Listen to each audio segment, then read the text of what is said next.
Islander, come see my land so fine. Kumusta Happy Islanders? Welcome back to another episode of Happy Islander TV.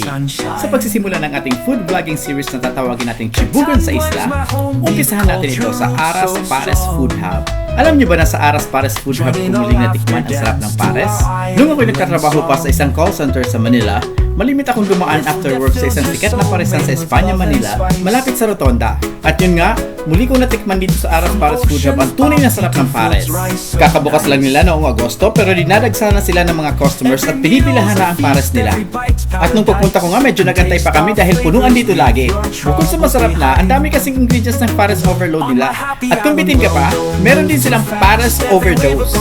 At hindi lang pares ang pwede mong i-order dahil nag-offer din sila ng silog katulad ng ham silog, lumpia silog na pagkasarap-sarap, tosilog at meron din silang mami. Mula sa plain mami, regular, overload at overdose mami. Maraming salamat nga pala Tabian family sa pagpapaunlak at sa pag-accommodate sa amin. So Happy Islanders, tinitiyak ko sa inyo nagkaganahan kang kumain sa restaurant na ito. Kaya ano pang inaantay ninyo? Bisitahin nyo na ang Aras Pares Food Hub. Matatagpuan ang Aras Pares Food Hub sa National Highway sa Calatagan. Malapit lang ito sa AJ Solero Photography Studio o halos katapat lamang ng Fiat o ICSA o Immaculate Conception Seminary Academy.